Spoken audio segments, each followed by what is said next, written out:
Breaking news! Naku po, eto pala ang dahilan. Kaya naman pala galit na galit ang kalaban. Pangulong Bongbong Marcos, viral matapos ang kanyang matinding ganti? Yes mga kababayan, you got it right. Harap-harapang sinupalpal lang naman ni PBBM ang mga kalaban matapos maisiwalat sa lahat ng publiko ang kanyang pangmalakasang proyekto sa Mindanao. Opo mga kababayan. Kahit puro batikos ang ginawa kay PBBM, yung iba pa nga ay below the belt na ang tirada sa kanya ni BP Sara, pero nananatili pa ding profesional, kalmado at hindi na nga pinansin ito ng mahal na PBBM. Bagkos, i-priority pa nga ni PBBM ang mga infrastruktura sa Mindanao kasama na ang Davao City. Grabe, dito mo talaga makikita na puro trabaho ang ginagawa ni PBBM at walang halong politika. Dito mo talaga mararamdaman ang tunay na malasakit ng isang presidente na inuuna ang mga kababayan nating walang-wala at kailangan ng tulong ng gobyerno kesa sa mga chismis. Kaya naman mga kababayan, wag na natin itong patagalin pa. Samahan niyo ako at sabay-sabay nating alamin ang maiinit na balita sa araw na ito.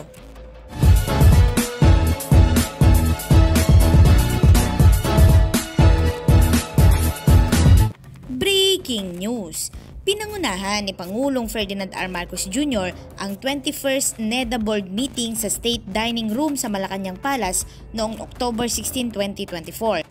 Sa pagpupulong, inaprubahan ni PBBM ang 37 bilyong pisong Mindanao Transport Connectivity Improvement Project, isa itong proyekto ng Department of Public Works and Highways na tutustusan sa pamamagitan ng opisyal na Development Assistance Loan mula sa World Bank. Ang proyektong ito ay isinumite ng Investment Coordinating Committee noong July 2024. Binubuo ng 5 pangunahing bahagi.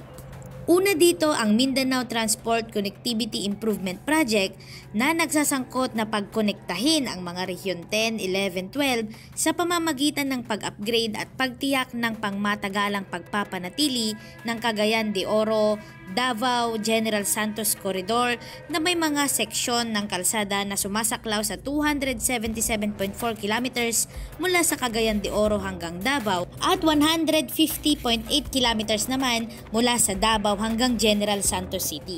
Kasama rin sa proyekto ang pag-upgrade ng 3 lokal na kalsada na may kabuuang 129.68 kilometers. Sila ay ang Link Road 1 mula sa Rie Highway hanggang Kawayan, Kibentong sa Bukidnon.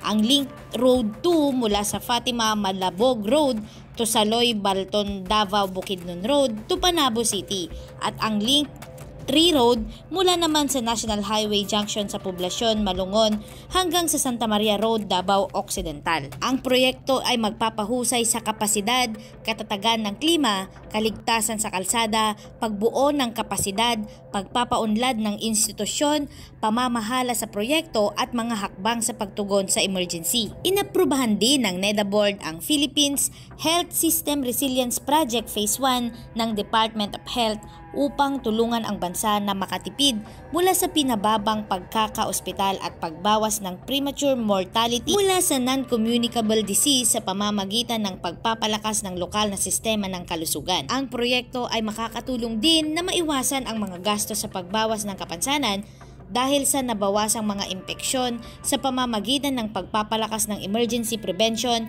paghahanda at pagtugon.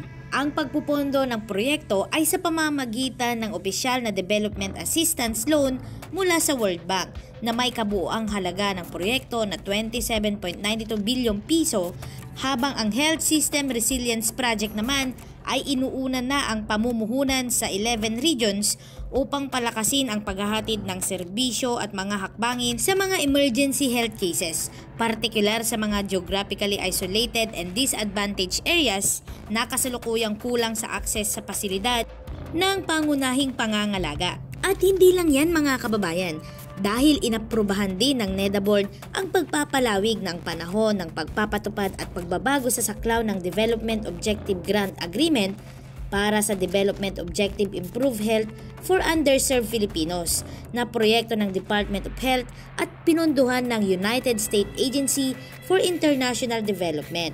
Ang pagtugon sa mga issue sa logistics at pamamahala ng parmasyutiko, mga kakulangan ng mga kwalipikadong profesional sa kalusugan at sa mga lugar na kulang sa serbisyo at hindi sapat na kapasidad ng pampublikong sektor sa pagpapaunlad ng patakaran, pagpupondo at pakikipag-ugnayan sa pribadong sektor.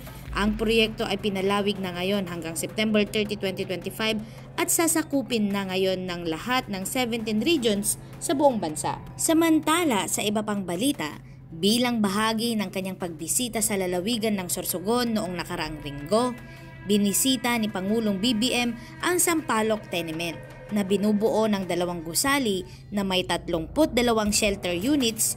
Bawat isa dito ay para sa mga informal settlers na naninirahan sa Barangay Sampaloc. Simula noong October 9, 2024, ang unang gusali ay natapos na habang ang pangalawang gusali ay inaasahang matatapos sa May 2025. Pagkatapos, pumunta si Pangulong BBM sa Sorsogon National Government Center para sa isang briefing at inspeksyon sa gusali. Ngayon ay ganap ng gumagana, nagsisilbi itong one-stop para sa mga residenteng nakikipagtransaksyon sa iba't ibang ahensya ng gobyerno at iba pang mga institusyong pinansyal. Kabilang sa mga ahensyang nanunungkulan sa Sorsogon National Government Center ay ang mga Bureau of Treasury, Veterans Office, PhilHealth, Department of Science and Technology, Philippine Information Agency, Cooperative Bank, Boy Scout of the Philippines, Girl Scout of the Philippines at Philippine National Bank.